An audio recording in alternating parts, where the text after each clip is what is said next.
Oh my gosh, bro. So we have to talk about what happens here. Yeah, there is a lot to unpack here, dude. There's a big confirmation as to what happened in the last chapter. Now, by the way, this video is not scripted. You might or might not be able to tell. I am absolutely sick. I am still going to read over what happens here. So thank you to everybody for continuing to watch this video from here on out. If you haven't caught up already, make sure you watch Chapter 8's video, which is in the iCard right here. So, the chapter starts off with Jura confronting Inoshika-cho and Himawari. Jura is surprised that even though he thought that he was finding Naruto, instead he found Himawari. Team 10 is on edge right now because they don't know who this Jura guy is. They don't know if he's an intruder, which, by the way, why would you question if this guy is an intruder?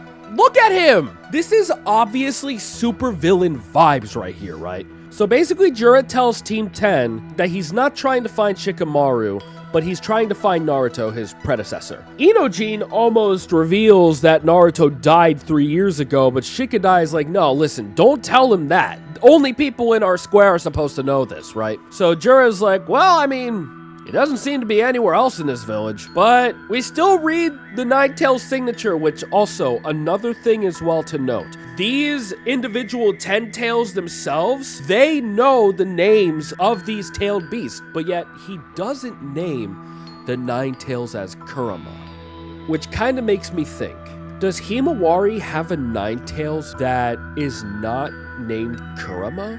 But anyways, Chocho's confused. She's like, what's he going on about? But he's a total baddie daddy, though. Shikadai demands that Jura explains, but Jura himself even says, hey, listen, there are a lot of questions about this world that I don't know the answers to, but I like that. And then right as he says that, he tries to absorb Himawari into a chakra tree. But fortunately enough, Shikadai, Inojin, and Chocho were able to get her out of this entanglement. So whenever Chocho catches Himawari after she was released from the chakra tree, Jura's kind of surprised about the coordination between Team 10, and you know, they didn't even have to say anything, right? But Jura just tells them straight up, Team 10, you're not our target. We're not after you. We're after Himawari, so be a good team and give us Himawari. Give us the 10-tailed Jinchuriki right now. Obviously, they don't comply because she's a ninja of the hidden leaf and she's also still a baby. Then the next page goes on. Amado's trying to wake up Kawaki, but then Amado senses the presence of Jura, which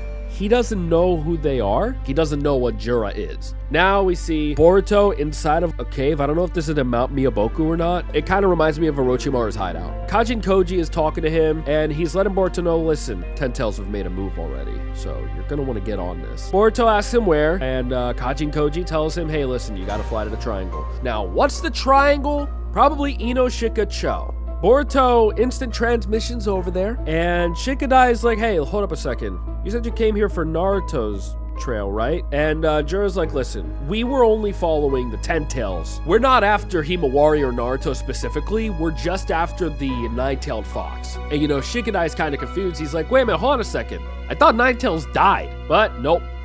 Apparently not. Whenever you're dead in the Naruto universe, you're I just got a YouTube subscriber, thank you. Anyways, whenever you die in the Naruto universe, your chakra, gone. You're no more, it cannot be detected. So the fact that Jura was able to sense the 9-tailed chakra in Himawari lets us know that part of Kurama at least is still alive, okay? Jura then explains to Himawari and everybody else that's there, they're confused as to why they were led to Himawari, but all they know is that she's got the 10 tails. They're gonna eat her, right? Which surprises all of them, and then Jura's basically like, Team 10, you've been warned.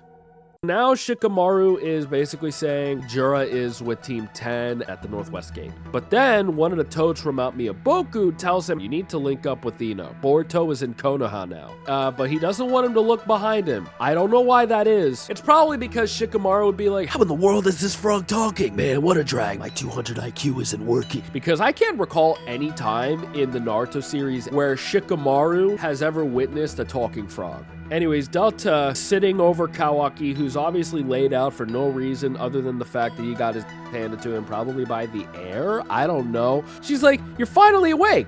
Don't worry me like that. It would have killed me. And then Kawaki is being an absolute jerk again. But then he senses Boruto is here.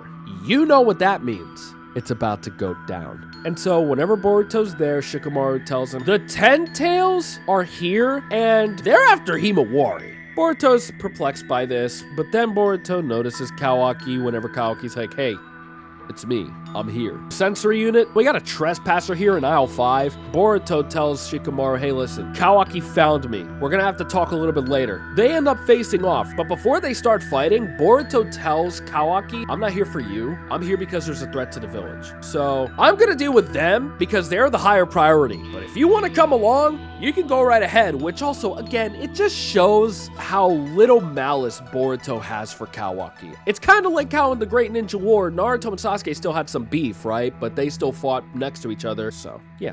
But then anyways, Kawaki unleashes his Jogan. He uses it, and the spikes go from being in a tiny size to a big size, and then they go after Boruto. And then Boruto just dodges him left to right. Like, he's completely unfazed, and he's just freaking walking towards Kawaki, like, just all nonchalant. Kawaki's lunging, but then Boruto just hits him with the kidney punch. And then downs him on the ground. Delta is like shocked at this, and then Boruto's like, haven't you trained at all? What? Have you just been only on the couch snuggling with Ada this entire time? But then Delta's like, wait, how much have you been training though? Kawaki seems to awaken the karma. Then Boruto's karma starts reacting. The toad from Mount Miyaboku is like, hold on a second, your karmas are reacting with each other. You need to get out of here right now. And then so Boruto escapes before the karma overtakes his body. Kawaki is a bit surprised that Boruto can't control his karma. But anyways, back to Inoshikacho. Inojin has Himawari on the back of his bald eagle. Amen, brother. Jigen is held with Shikamaru's shadow possession jutsu. Shikadai is basically like, yeah, we're the ones you're fighting, not Himawari right now, so keep your eyes on us. And then Jigen's like, okay. Jura makes a big-tailed beast bomb out of his freaking eyeball, by the way. Chocho notices, she partial expansion jutsus and pushes him off to the side, and then she's like, Shikadai, get out of the way! And then he dodges, and then there's a big crater on the ground. Pause, just letting you guys know that from here on out, my camera is going to be delayed from the audio. This is just a problem with the editing software I'm using, so thank you for making it this far in the video, and let's continue. He's laid out, Chocho's being blown back by the wind, Himawari's a little bit surprised, and now Sarada and the third wheel have arrived, running in their direction because they see the explosion and they're like, oh shoot, it's over that way. Sarada's just hoping that they're still alive, because again, that's a big bomb that just went off. But then anyway, Shikadai needs Inojin to come back around and pick him up, and Chocho, so he ends up swooping back around and then gets them, and then they make their great escape.